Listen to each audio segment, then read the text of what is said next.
on the topic, on the theme of building a community. Interfaith means different things to different people. For some people it might be, let's get to know the other so that we can tolerate the other. Others might take it further. They may say, interfaith is about knowing, getting to know the other, so we can learn, so we can respect. But I think interfaith is far, far more than that. I'm now going to take out the word other. Interfaith, and I put it to you, is where we build links, build human relations, not so that we can just respect each other, but so that we can actually value diversity. We can value that all our communities are part of the same human community. We can learn so much from each other. And when it comes down to it, there's far more that bonds us and binds us together than there is anything that separates. And through that, we can build this sense of love amongst all of us, this sense of harmony, this sense of compassion. And on that theme, I'd like to introduce to you Suresh uncle, who I only met a couple of months ago, and it was at Dr. Peter's talk. And we've had a couple of conversations since, and I can't understand this, but I feel a deep sense of trust, and I feel a deep sense of love, such that it's as if you're my cha-cha. Yeah, and I've known you forever, and I can't explain it. And Suresh uncle has so kindly come today to share his life experiences, to share his knowledge, and he's so gracious and so humble that he says, look, just be comfortable and ask me anything. Suresh uncle doesn't have it in his heart to feel a negative thought about anybody else. So he says, look, just ask. I promise I won't be offended, and you can ask any kind of, that's how open he is. So it's our real pleasure, our honor that you have come and graced us today. And thank you for being here. Can I please introduce to you Suresh uncle? How does the YouTube thing work? Automatically. Okay.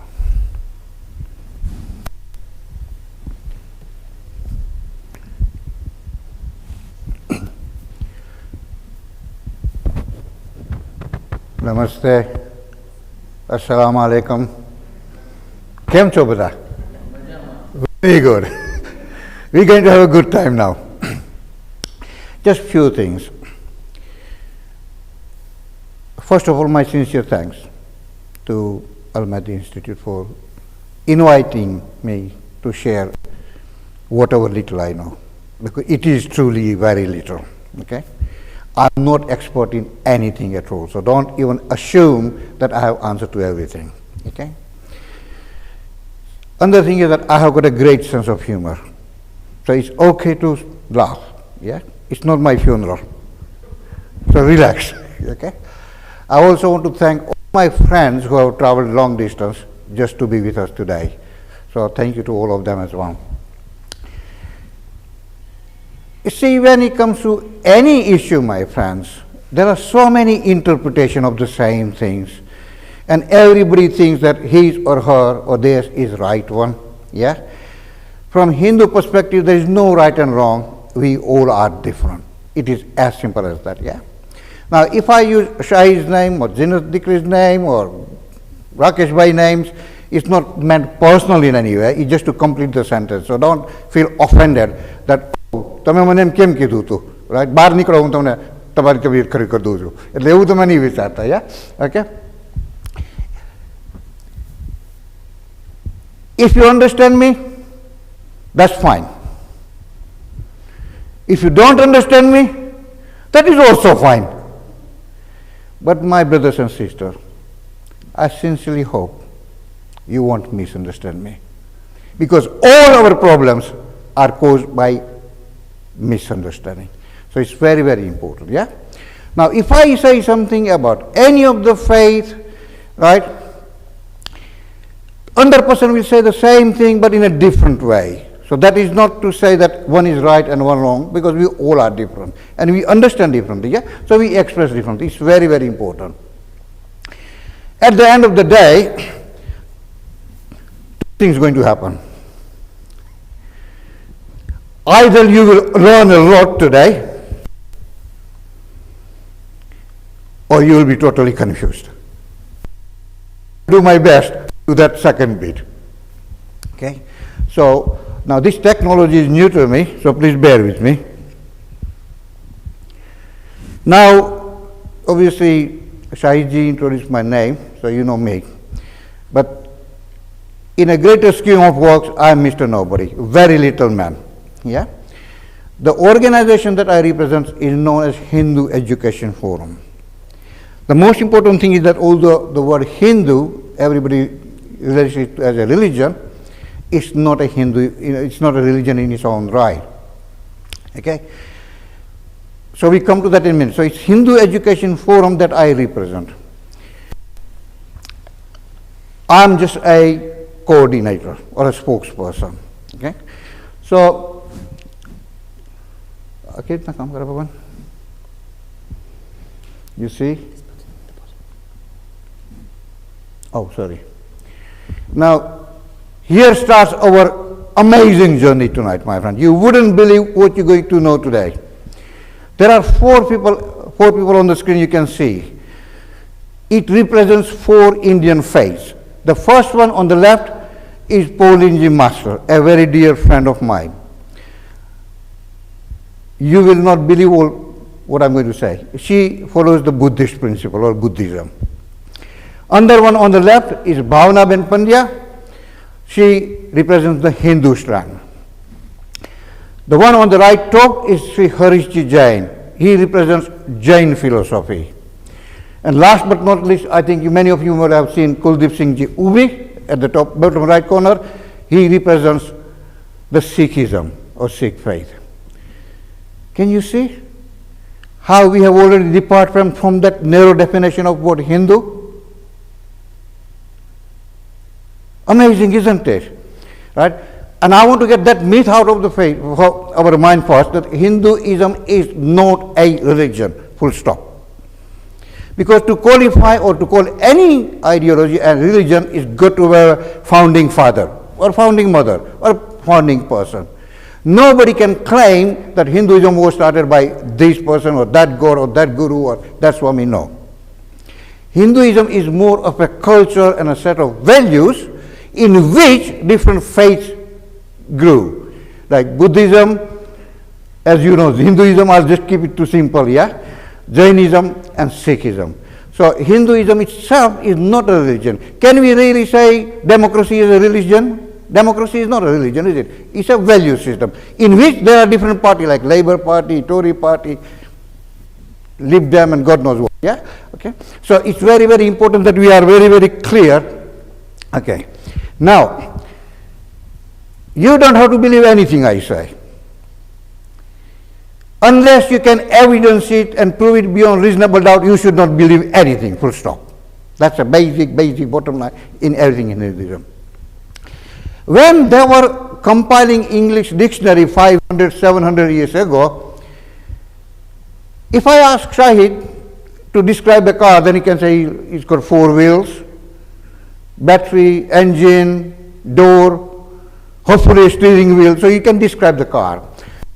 When it came to describing the God, they got stuck.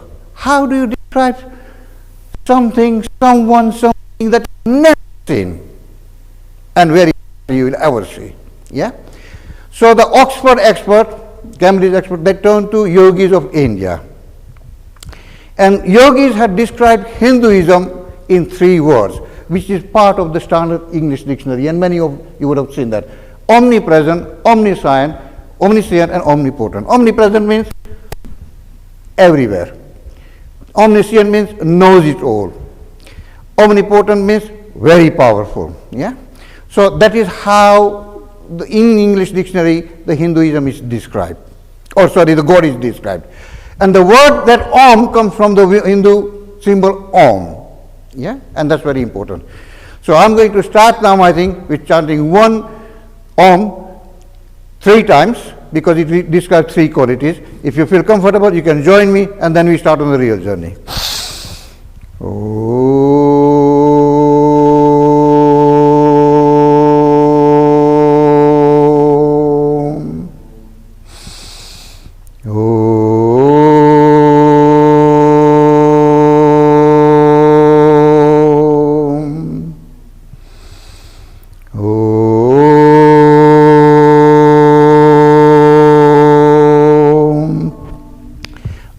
Here our journey starts.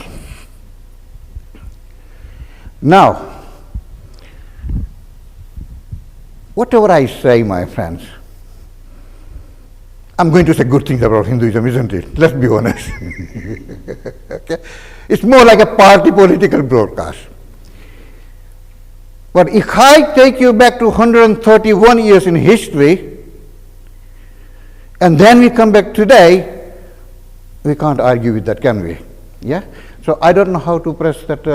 If you can put the lights off, this is a 4-minute clip, and it tells a lot, and it sets the tone for starting our talk.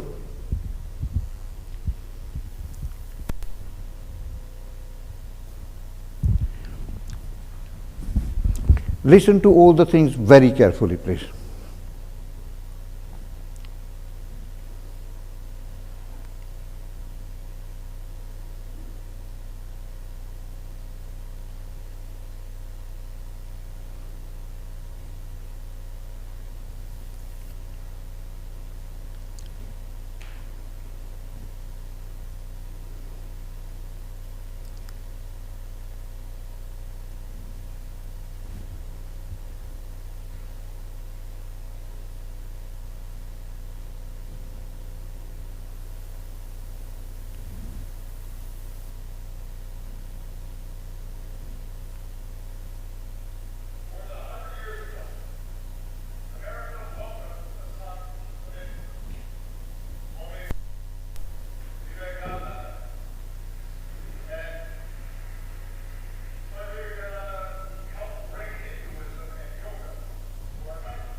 More than 100 years ago, America welcomed a son of India, Swami Vivekananda.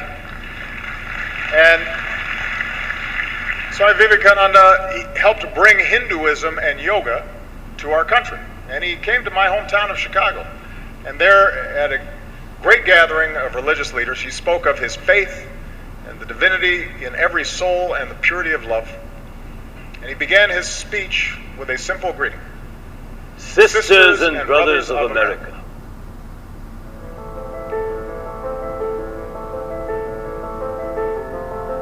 Sectarianism, bigotry, and its horrible descendant, fanaticism, have long possessed this beautiful earth. But their time has come, and I fervently hope that the bell that tolled this morning in honor of this convention may be the death knell of all fanaticism, of all persecutions with the sword or with the pen.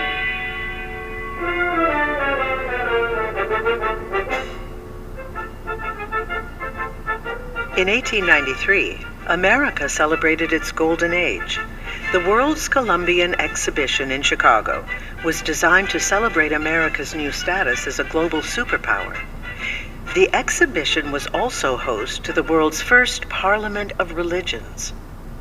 At the same time, a young, unknown monk in India was getting ready. ready to initiate a revolution that would transform America, a revolution for the American soul. I thank you in the name of the most ancient order of monks in the world. I thank you in the name of the mother of all religions. I am proud to belong to a religion which has taught the world both tolerance and universal acceptance. We believe not only in universal toleration, but we accept all religions as true. They got a surprise. They did not count on him stealing the show. I always call him the Jackie Robinson of the penetration of Indian spirituality into America. And he comes in his orange turban and his scarlet suit, and he says, we are not servile. We have a religion that is equal, if not better, to yours, because we are tolerant, we are open-minded, we are diverse. Not just the East and the West. The past and the future met at that point. A modern world was born, history culminated to bring that point about, and from that point again, it radiates out into the future. My ideal indeed can be put into a few words, and that is to preach unto mankind their divinity and how to make it manifest in every movement of life. How does a guy show up in the West and becomes an absolute rock star? You know, dazzles the likes of J.D. Rockefeller, William James, Nikola Tesla, Emma Calvé, the superstar opera singer, Sarah Bernhardt, the greatest actress of her time, to becoming almost forgotten. This is the man who introduced the concepts of yoga and meditation to the West. He establishes the first Vedanta Society in New York in 1894, and the Vedanta Society attracts, in addition to ordinary folks, some really incredibly talented artists and intellectuals and thinkers, people like Christopher Isherwood, Aldous Huxley, in succeeding generations, Houston Smith, J.D. Salinger, Joseph Campbell. Just think about more than 100 years ago, he's talking about the harmony of religions, when it was not at all in fashion to talk about that. I think that the future of spirituality is what might be called spiritual cosmopolitanism. Be open and receptive to all the different spiritual traditions in the world. Try to learn from the different spiritual traditions. No one had ever heard such ideas on a public stage in America. Swami Vivekananda taught Americans that everyone had a spark of divinity. He taught them that all religions were true because they all led to the same ultimate truth. He showed us that there was a divine spark within each of us, and it was a reflection of that very consciousness from which the whole universe arose. He changed the way Americans saw themselves, and the way the world saw India forever. This is the story of America's first guru.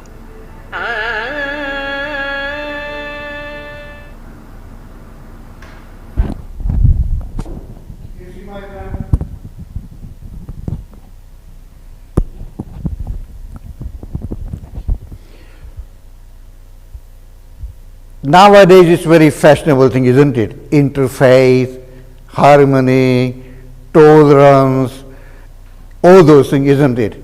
Swami Vivekananda said this back in 1893. There was no anything like this that we see nowadays. Today is a very buzzword, fashionable things to say that, yeah? Point here I'm trying to make, my friend, is this. We talk about tolerance. When I say tolerance, I will tolerate Shahid here. It literally means I'll put up with him, although I don't like him, or I don't agree, but my job depends on him, my money depends on him, my income depends on it, or something depends on him. I have a selfish interest, so I will shut up and accept. Hinduism does not teach tolerance at all. There is no such a thing as word tolerance in Hinduism. Tolerance literally means putting up with someone or something we don't like. Hinduism preaches total acceptance. Swami Vivekananda decided in 1893, all religions are true. This is back in 1893. That just shows the true spirit of Hinduism, that we all are equal, nobody is better, nobody is higher, nobody was worse. We looked at all that thing. Now, if you look at the bottom of the screen, right, I have put down Buddhist, Hindu, Jain, and Sikhs. Now, that is for a very, very good reason. I am very conscious how sensitive people can be when it comes to especially the religion. Yeah? And we specialize in finding something wrong so we can have a fight with. Yeah? So although Hindus are very large in numbers, population-wise, but I put down Buddhist, Hindu, Jain, and Sikh in ABC order. So nobody's head gets bigger, because this is a very, very sensitive thing we're talking about. So how old is Hinduism? Well, let's start with Sikhism, about 500. If I quote any figure, it's nearest. It's not exact figure, yeah? 500. Islam, about 1500 years. Then we go to Christianity, 2021. Or 2024, my apologies, yeah? Okay? Then goes Buddhism, about 2500. Then about Jainism, about 4000. Then Judaism, about 7000. Give and take few here, no problem at all, yeah?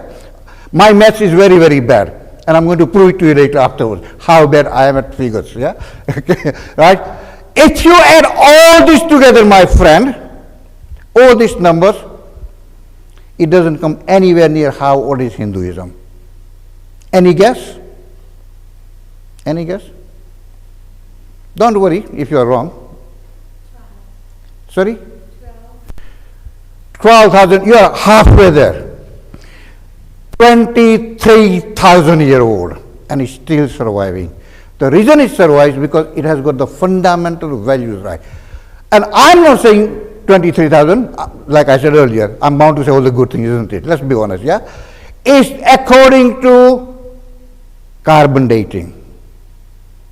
You can't argue with the science because we live in an age of science, isn't it?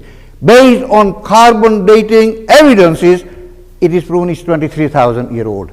And the reason it's 23, the carbon dating experts say, is because their technology will not allow them to go beyond that. But at least we know it's 23,000. Yeah, and that's more than enough, yeah? Now, if any value system has survived, my friend, for such a long time and is still going strong, then the fundamental must be right. Let me give you one example, because one thing is very, very clear, and I will say time and again until it becomes part of your thinking. There are no chosen people. Nobody is higher or better than anyone else. Nobody is right and others are wrong. We all are equal, full stop.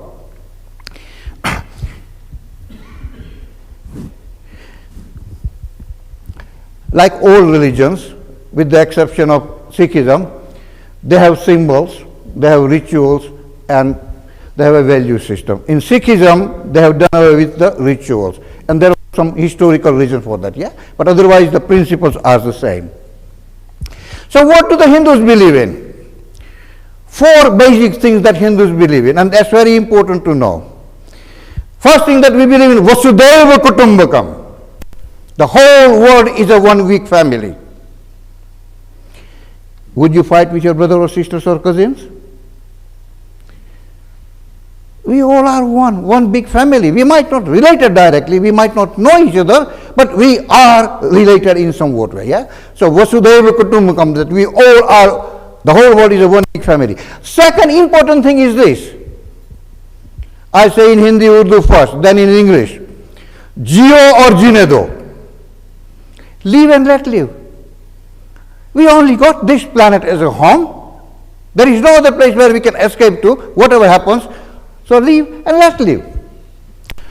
Third one is very, very important.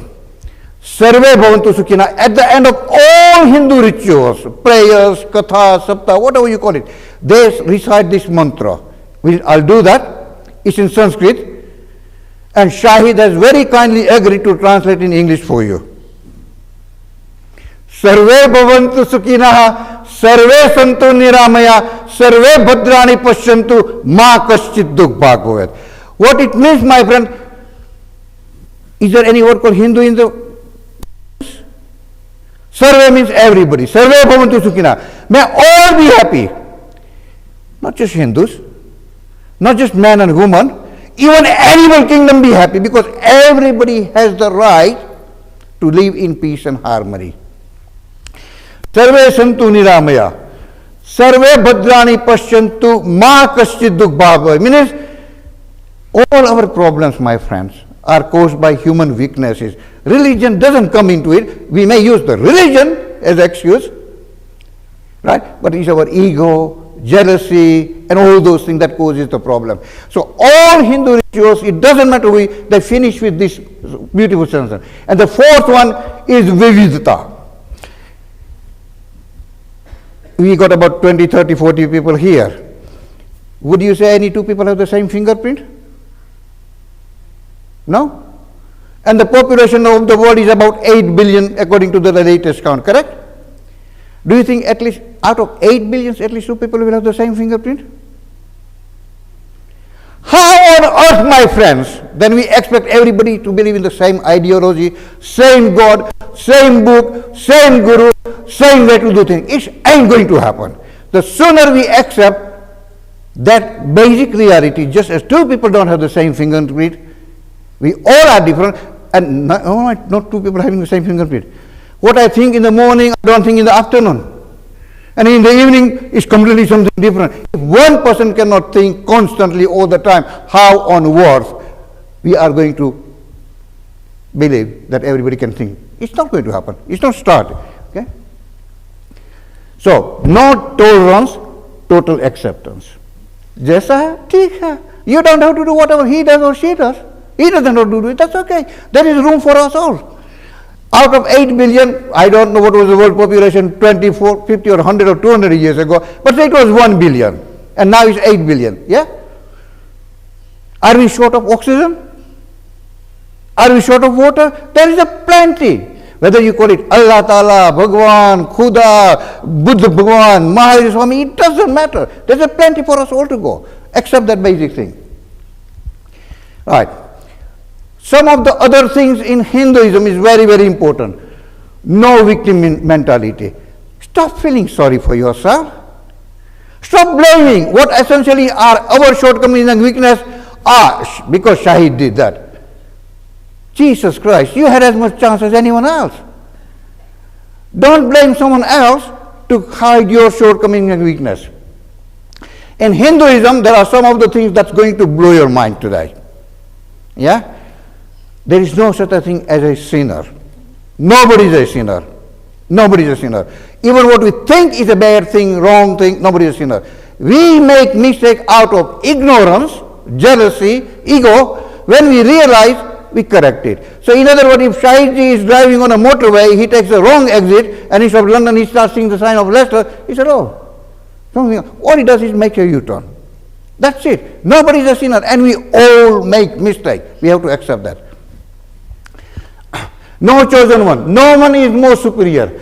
Hindus don't believe in using racial cards. Oh, because I'm black, or because I'm Asian, because I'm short, because I'm woman. No. We can use those things. It just won't get you anywhere. Because people are not that silly to buy all those arguments. Also, Hindus don't believe in religion, using religion for political agenda or political purposes. It's a totally different thing. When we mix all these things, we have what we call in Gujarati, khichdi, disaster.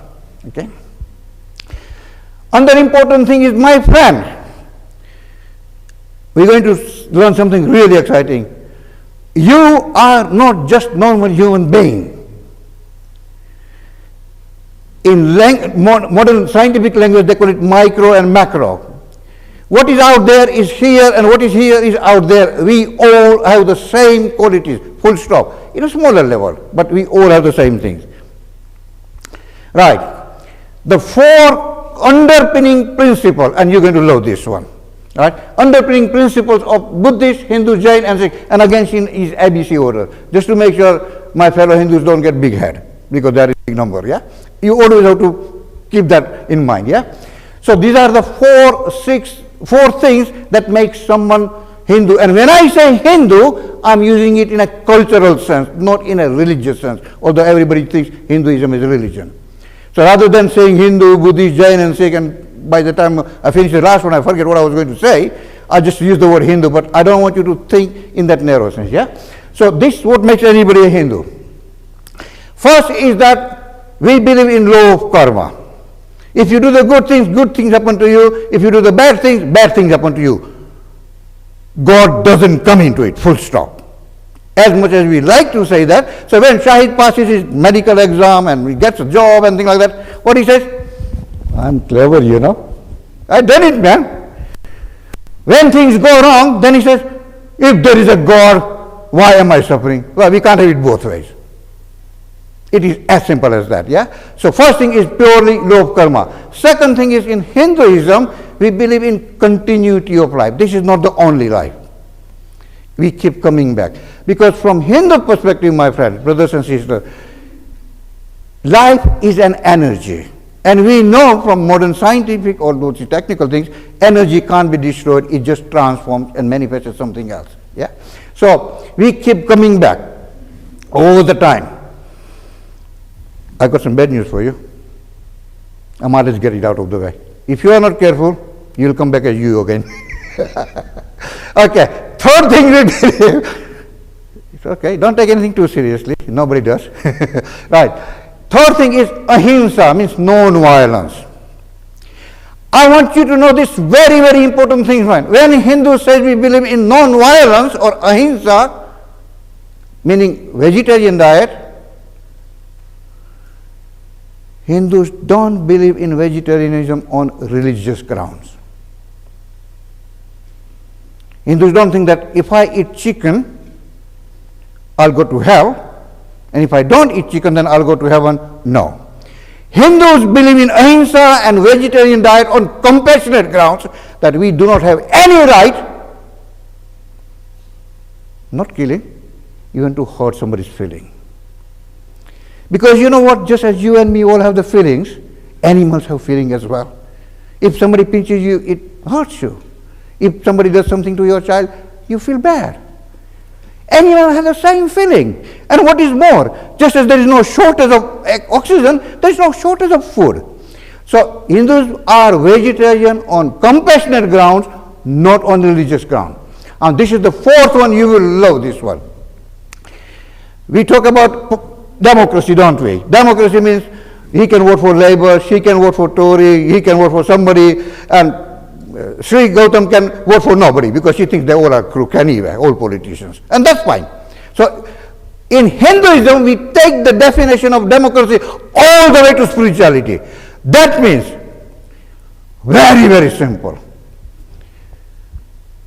If somebody wants to believe in Krishna, that's fine. If somebody wants to believe in Rama, that's fine. If somebody wants to believe in Buddha, that's fine. Mahavir, that is fine. Allah is fine. Jesus is fine. But let's go to the next step. If somebody wants to believe in female God, what we call Mataji, that is fine.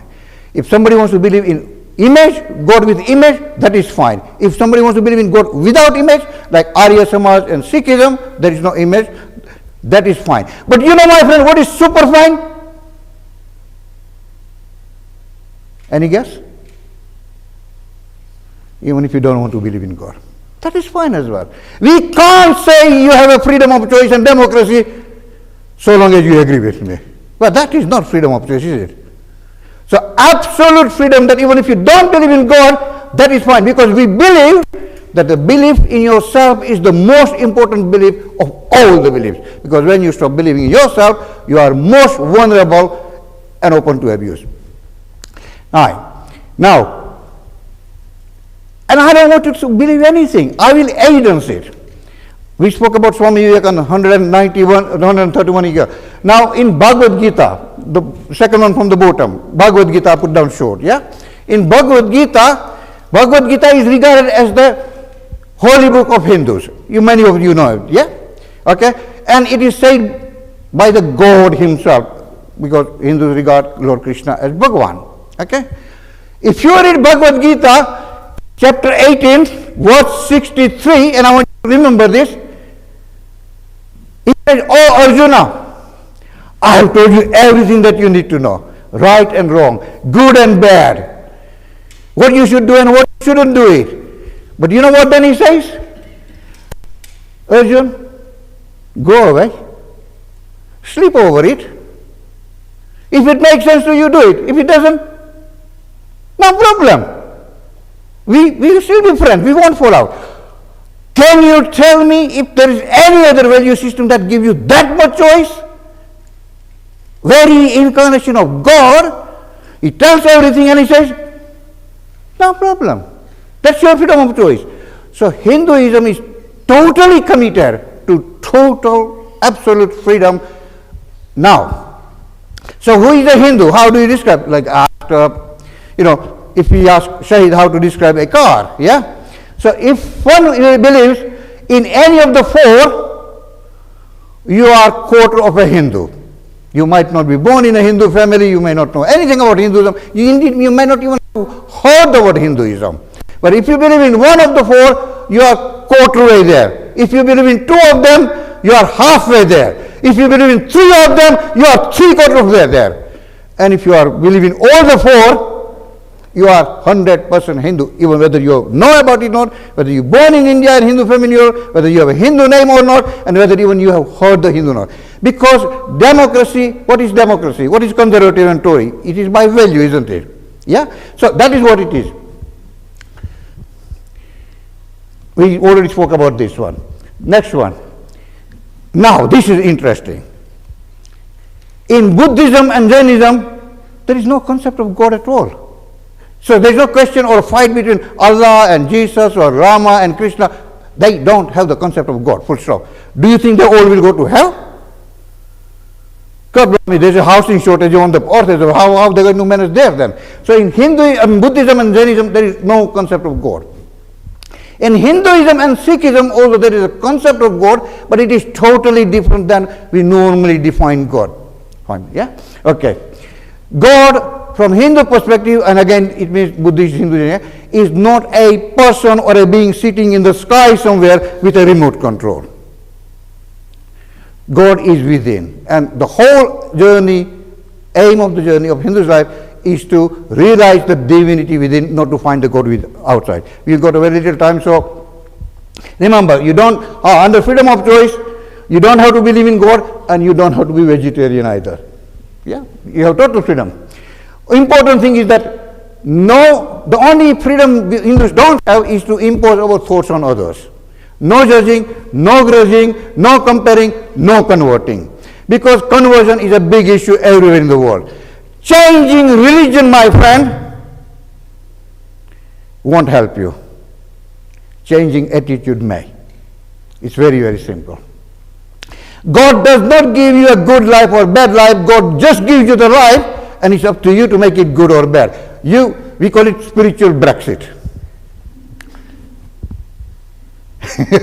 Right. Now I want to give you a very good example, and you wouldn't believe it. I wouldn't name the person because many of that people will know him, so I have to be very careful. I know one family, this is going to, you will say this can't be real. Husband is a follower of Krishna. Wife thinks, and all women can have a good time here, they think men are the root cause of trouble everywhere in the world. There's nothing to get excited. We are the troublemaker, yeah? So she believes in Mataji. The daughter follows the Buddhist principle. And the son thinks they all are lupis. He doesn't believe in one. You know what? They will kill each other for everything under the sun. God wouldn't be one of them. That's what you call one family, 4 people, all different ideology, no friction at all. Let me just show you. Now, do we have a holy book? Obviously, we don't have a holy book, we have a library. Yeah? 4 Vedas, 108, 4 Vedas, 108 Upanishads, Puranas, Ramayana, another important thing. All Hindus, we regard our holy books as a starting point, not as a final point. That means we are open to new ideas all the time. Things change. Whatever Bhagavan Krishna says, or whoever said it 500 years ago, 1,000 years ago, was true at the time. Things change, and we keep an open mind. All right. Now, Hinduism just recommends, if you look at the Kit Kat, I mean, just, it could be anything, yeah? All over books. You can see all the red marks. He says, not a good idea, right? Then some sweet or fruit have some green, orange, thing like that, yeah? Then all the greens. So Hindu books are very much like recommendation, no compulsion, right? Just when you buy something, it says this is good, bad. If you still want to do it, no problem. That's fine. You have freedom of choice. So Hinduism does not put any compulsion on anything at all. Very, very quickly. Now, one of the controversial things is why Hindus pray to animal god or, all these things, yeah? Right? All the gods and everything we see, whether it's Ganesha or Hanumanji, they are symbolic. They represent some value. They are not physical like that, yeah? I want to just show you a couple of, I think I've done something wrong here. Yeah. How do I go to the next one? Next slide. Yeah.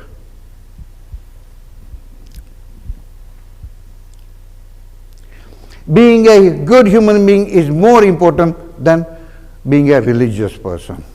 And we know the things, okay, yeah. So we can see Ganesha here with elephant head. It's not a literal one. We see Hanumanji with monkey face. It's not a literal one. It represents certain values, yeah. Now look at this one. Hallelujah, blimey. Can you believe that? Now we have Lord Shiva on the left, right? Then Mataji in the middle. Now again, women should feel happy. Mataji has got 8 arms. Do you think literally anybody can have 8 arms? Of course not, yeah? You're not going to like it. You might want to put the thing off. It represents woman's ability for multitasking. Man can't even do one thing right, never mind many things, but this represents multitasking. And look at on the right, we have what we call Shiva or the Nareshwar, half man and half woman. Because men have that feminine quality and women have all sorts of qualities. Now in Hinduism, children are taught this very important thing. Your mother is your first God. Your father is your second God. Third one is the guru or the teacher. Fourth one is Mehma jo hamara hota hai, jahan se pyara hota hai. And the fifth one is the God. So you can see even there God is the very last one, if at all. I'm doing fast. Now how do we celebrate birthdays? Hindus are very awkward people comparing with all of the normal people. We don't celebrate the birthday by blowing the cake because even the modern science says that when you blow it, you are sprinkling the cake with 687 different bacteria. So we don't blow the candle because, and you know what, I wouldn't want anybody's cake, full stop. As much as I wish birthday and anything. I mean, in COVID we had to put the mask, didn't we? It's more to do with hygiene than anything, yeah? On the contrary, we actually light the lamp to dispel the ignorance, darkness, negativity, hatred, jealousy, things like that. In number of festivals, Hindus are very greedy, and I'm sure you know them, very, very greedy. We don't have one festival or 2 festivals or 3 festivals. We have 385 festivals. So there is more than one per day. But the whole purpose of the festival is not to celebrate Bhagwan and all that thing, but is to bring the community together, yeah? Divorce is not part of the Hinduism. That doesn't mean Hindus don't divorce, okay? One man, one woman. So what do we think of religion? We believe that religion is, to start with, it splits the world into 2, believers and non-believers. And then within believers you have, as we have in Islam, for example, Shia, Sunni, or Catholics and Protestants, then there is a sub-branch. It's endless things. It's a recipe for argument and things like that. And everybody claims to be right. Problem with the God is it restricts the creativity, prevents critical analysis, it does not allow open-mindedness, imposes the total compliance, forbids rejection, no accountability, no transparency, no quantifying, no qualifying. We do not believe in freedom of religion, we believe in freedom from religion. So at least we can have some peace of mind. Right. I think just last example, but then we go. Here we have a picture of a Dr. Jyoti Shah. I met her recently. Absolutely brilliant person, one of the finest human beings. Yeah? Now, she has got 10 different degrees. She's a doctor, surgeon, BSc, MBBS, MRCS, MD, MS, I don't know, FRCS, yeah? That doesn't mean she has 10 heads. It's just her ability. Yeah. So when you see any Hindu god with many heads or anybody, it doesn't literally mean, but it's the quality. By the everybody's name and picture I mentioned, they already know that their name and picture was going to be shown. Yeah, it's very important. Now, another important thing, my friend, we fight in the name of God. God has created havoc and killed more people than anything else. How many suns are in the sky? There is only one sun. There is only one simple God, full stop. Now, we may call the sun by different name, sun, Surya, Sol, Sonet, Tanyang, Solali, Surya, but there is only one sun. So we need to recognize that wider things, yeah? So I think I will stop here because there's a lot more to go. And we're going to try, Shai said there's got to be something for the children. His mom cannot come here anymore. I said, thank you so much for such a charismatic explanation. And I have to be honest, a lot of what I've understood about Hinduism has probably been from what I learned in school and from my interactions with Hindu friends. So thank you so much. I think perhaps if we have the opportunity just for a couple of questions, and so if you can have the opportunity just for a couple of questions. Yeah. Is that okay? Yeah. Suresh said he's so gracious. He wants to encourage questions. He doesn't want anyone to feel shy. He said he won't feel offended by any questions. So I think we've got a great opportunity to ask this. I will not be offended. And since you have taken the trouble and given time, please ask me any question. No question is going to offend me. There's only one condition. You must not ask any difficult question. No, because I'm not particularly that intelligent.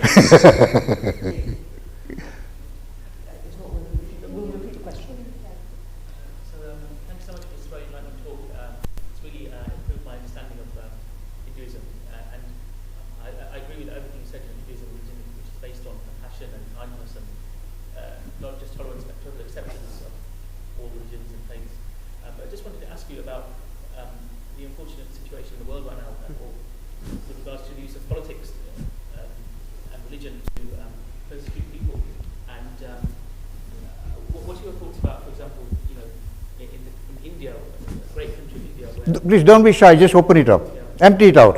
Yeah, so do you believe that Hinduism is being used to persecute other groups, like, for example, Muslims and Sikhs in India? Do you agree with that? Okay, let me get a very, very good question. And I did say that, look, please, I want you to feel that you have learned something, okay? The first thing, the fundamental philosophy, Hindus don't even believe in killing animals, yeah? If the compassion action that far, then killing other human being is not acceptable at all, full stop, right? Having said all these things and all big things, we have our own share of hotheads as well. Yeah, but when you look at in terms of the percentage or the numbers, you will find it's very, very minute, except that it's been inflated highly. India, to the best of my knowledge, and you can correct me, now there are 72 different denominations within Muslim society, yeah? I believe, and I could be genuinely wrong, remember we all have a blind spot, yeah? But to the best of my knowledge, India is the only country where all 72 sects are there. I don't know if that is the case in any most of the Muslim country. If 72 sects exist there, and 79% in the recent survey of India, because election down there, yeah, okay, 79% of the Muslims said that they were completely happy and comfortable the way India is. They had no problem at all. But there will be isolated incidents. But sometimes even I lose my temper, and I'm sure you have done it as well. But overall, the situation is very, very calm. Next question. I did ask you not to ask me, ask a different question. You broke your promise. Suresh, thank you very much. I was very enlightened with what you said. I'm a little bit confused. So can you tell me, do you believe in the one God or not? Because I see the thing is, I've been going through and I'm getting a lot of very mixed messages. So what I wanted to know was, yes, I know the deities that you have, they are a way of getting to God. Am I right in saying that there is only the one God that everyone believes in? Whether you're Muslim, Hindu, whatever, Christian, whatever you are, whether you're a believer or not believer, there is only the one God. The God is the same for everyone. But it's the way we get to that God. So am I right in that thinking or not right? I love you. Because you asked the question and you answered it as well. I felt that it was very mixed messages. Yeah. So I don't know where Brahman comes in, where Brahman comes yeah. in. This is where I get very okay, no problem. Okay. Whether there's a God or not. What is all this? Yeah. Okay. Right. God, if you look at in a Hare Krishna society, and you know about ISKCON people, yeah? Okay? And Bhagavad Gita we mentioned, yeah? The sole aim of Hindu's journey, so to speak, is to raise our consciousness to higher consciousness. So we too become God. We can become God. Because God in any of the Hindu philosophy is not a being, is not a person. But Ram and Krishna, let me just add on to that, yeah? Right? They are the incarnation or great manifestation. And I know that this is my genuine belief, and this is a personal one. This is nothing to do with Hinduism, yeah? In 500 years, 1,000 years, some people will pray to Mahatma Gandhi and Nelson Mandela as God, because they achieved some unbelievable feat, yeah? But God is not essentially a different person than you, is part of. So if I say, the air in your own lungs, is it the same or not as outside? Right? So God is an energy, or Brahma, not Brahman, right? That energy is part of that, and we all are God. In other words, if I say Shahid, I don't know much about him, but hopefully I will have said the right thing. Shahid, I'll prove it to you, is already a God, and I'll prove it to you now. You don't have to believe anything, yeah? So what is the first role of the God? Is the creator, yeah? Assuming Shahid is married and he's got children, well, he already performed the first role of the God. You know what, the children? You have to wipe the bums, take them to school, feed them, clothe them, all that thing. So he maintains the going. And destroyer. Destroyer doesn't mean that you kill somebody. Destroyer means Shahid as a father, yeah, it destroys the ignorance of the child. So we already playing those three qualities. We have that one. It's just that we are not aware of that. But God is not essentially an external being somewhere. And Rama or Krishna or Buddha or Mahavir, they are the higher or evolved soul that we aspire to be. Either I have explained to you properly or I have confused you. I'm confused in the sense, so I just wanted to know, just very simple. So I understand your concept. Neither do we, I think, believe that there is somebody. Sure. But what I want you to say, if I said to you, like, I would pray to God, would a Hindu as such pray to a God that is, or would you be praying to, let's say, again, my apologies for my ignorance. You won't open me, please just be free. So would you be praying to, let's say, Ram, or would you be praying to the one God? See, my impression is that you've got one God and then you have everyone underneath that. Am I right or not? No, unfortunately. Right. At the end of this conversation, either I will enlighten you or confuse me, or you do that to me as well. It can work with, yeah? Right. When we pray to Ram or Krishna or Hanumanji or Mataji, it doesn't matter. It's not because they are a physical human being or godly being as such, but because we got a body, we need some shape or form to focus on. But I don't know how you do in Islam, and you can correct me, right?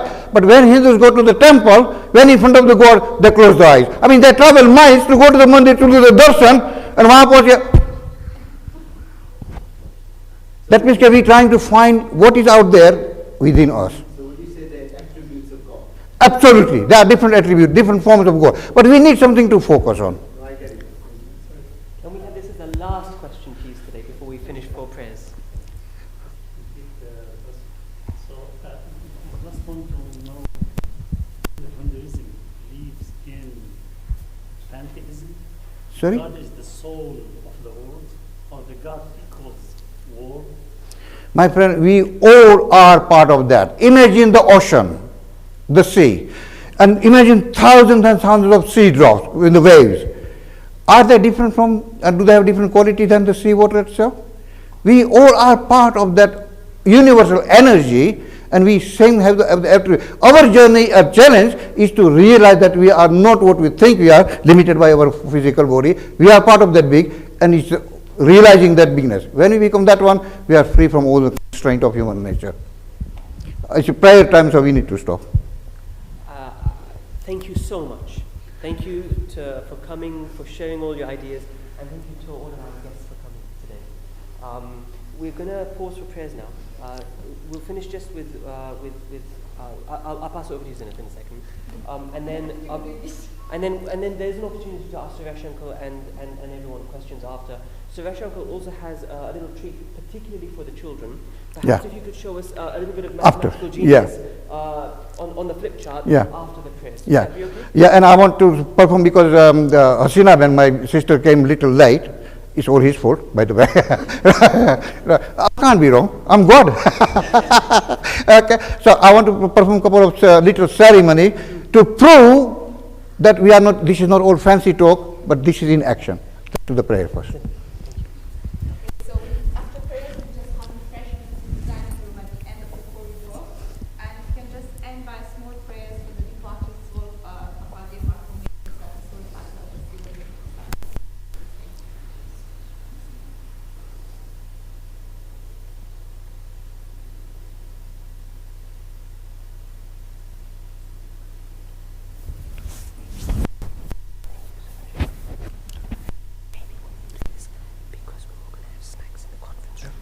We can take it there.